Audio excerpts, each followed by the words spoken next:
Hi, my name's Renee Salas, and I'm an emergency medicine physician and lead author of the 2020 Lancet Countdown U.S. brief. I'm so excited to be joined today by Drew Scott, who is a man that wears many hats, including co-host of HGTV's Property Brothers, a board member for the Environmental Media Association, and the host of a podcast called At Home with his wife, who inspires people to have meaningful conversations at home. Thank you, Drew, for taking time to have this conversation. Thanks so much for having me join you. I mean, I'm inspired by everything that you guys do. And, you know, from our podcast to our shows to, we just released a documentary about climate change and the battle between fossil fuel and renewables. Everything we do is to sort of try and use our platform to inspire people to make positive change. And so I really appreciate you bringing me in to chat. And I look forward to hearing more about the documentary at the end. Yeah, Power Trip, it's called. Yes.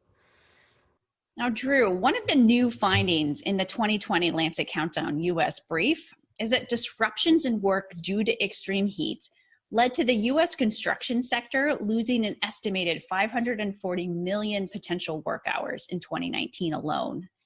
Now, extreme heat also worsens certain types of air pollution, and as this report highlights, wildfire exposure is also increasing. Now, these converge and lead to poor air quality with clear harms for health, especially for outdoor workers. Now, I'm seeing these very health harms here in Boston, and I treated a young construction worker a few years ago during record-breaking heat in Boston. He came in heat stroke because he was working 2 construction jobs to try to support his growing family. So we're seeing it here, and I'm sure you're also seeing these types of harms there. So have you experienced times when extreme heat or other extreme events like wildfires have interrupted construction projects that you've worked on? Oh, 100%. I mean, we film our shows and we help families all over North America. I mean, we're across US and Canada. And so from extreme cold up in Canada, I mean, I've been out working on projects when it's minus 30 degrees Celsius. And then I've been down in New Orleans. It was 113 degrees Fahrenheit and it was 95% humidity. And we have full construction teams trying to work together, but we had to adjust because of that extreme heat. Otherwise, you know, we don't want to have people having to go to the hospital from heat exhaustion and other aspects that come from that extreme heat. It was tough, and our days would change. Our projects became a lot longer. They became a lot more expensive. We had to bring in more crews because they had to work shorter hours and shift work. We were even down during Hurricane Harvey. We were filming in Galveston. And I can actually remember we were on the island shooting in Galveston, and then we got our evacuation warnings.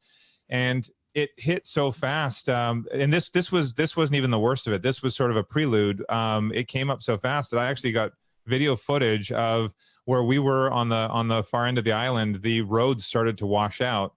And so we had to take a detour around another way because the water was overtaking the road. We couldn't even get out from where we were. So we had to evacuate the home. So I've seen it, extreme heat in Vegas, where I've lived for 10 years as well. So it's a scary thing for everyone, but especially in our industry as well. A lot of people, you know, we're working and building a house that has no air conditioning. You have no, you know, we take safety precautions, but again, too, when you think about it, now with like you're saying, the smoke issues that are out there, extreme heat, you know, as well, when we're inside a house, we have mold issues forming a lot more rapidly because we have more water egress than we did before. These are all issues that take safety precautions to a whole other level. Well, thank you, Drew, for sharing those stories, because I think they really bring the data to life and highlight how these disruptions are happening. Now, as climate change continues to exacerbate extreme heat and extreme weather events, what do you foresee as the biggest challenges for the construction sector moving forward? Well, I mean, I think it's the biggest thing are the people. I mean, whether it's the people who are living in these homes, or we're trying to finish these homes so they can live in them, or it's the workers who are working on the houses. The health impact to everyone it's killer. It really is. And I think in a part of that as well, like I said too, you have a timeline. We've been doing this for over 20 years, 25 years, and we know how to budget for anything. We can structure ourselves, you know, we have our contingencies and we can move forward, no problem.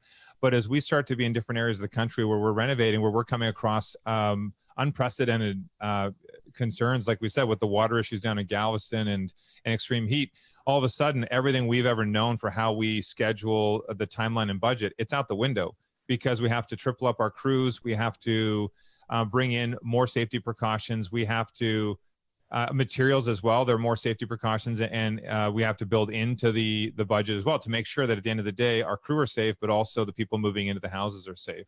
So it's affecting everything from the people working on the house to the people that will be living in the houses.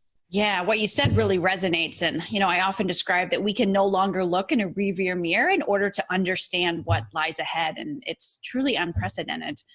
And as we think about how to best protect construction workers and other outdoor workers, in our 2019 brief, we outlined some key recommendations for policymakers. But based off your experience, what insights can you provide to decision makers and policymakers listening for how to best protect the safety and health of outdoor workers?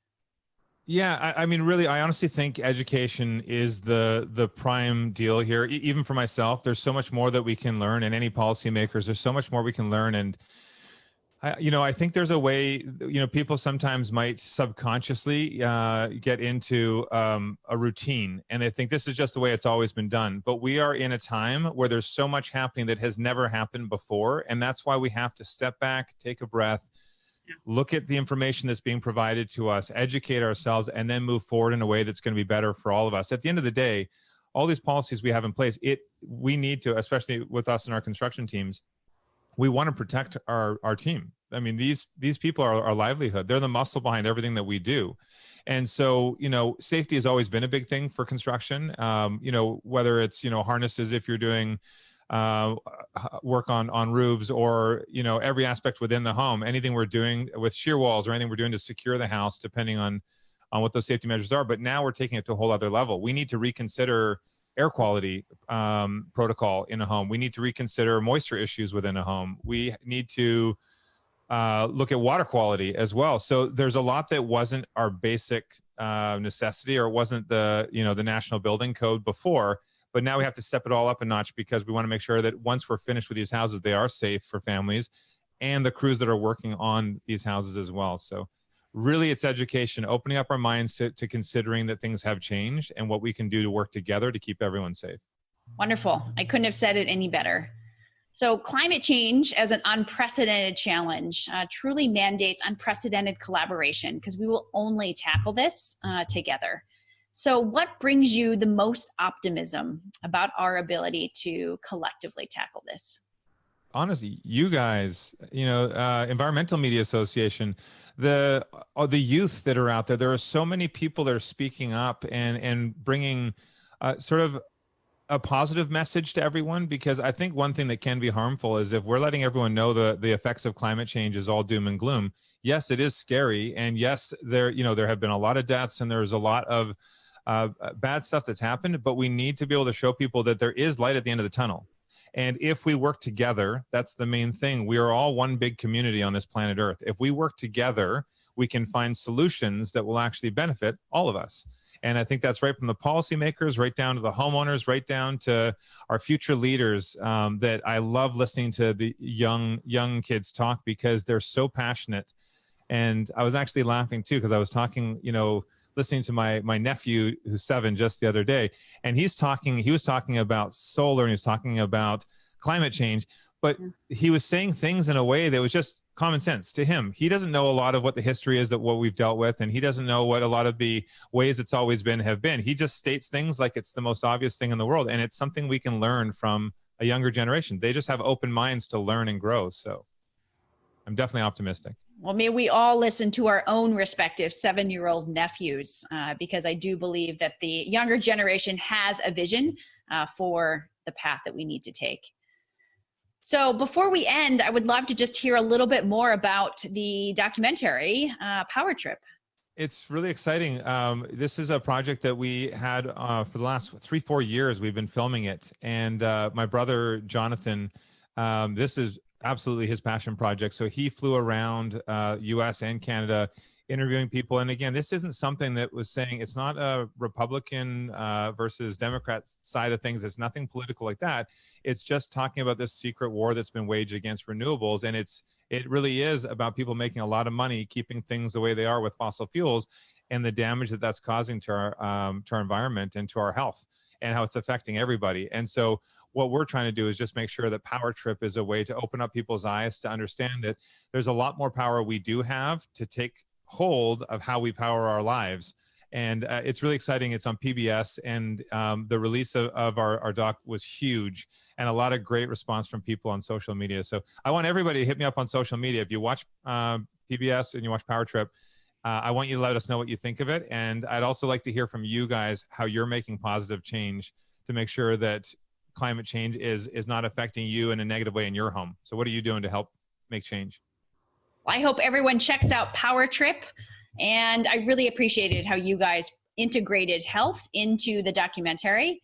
Health really is central in our society right now with the pandemic in a way that hasn't happened in modern times. And we have to continue to put health central to climate action. Well, thank you, Drew, so much for being here. We greatly appreciate it. And thank you for all of the work that you're doing. Yes, of course. And we'll see you again sometime in person, maybe next time. So thank you so much. All right. Bye-bye.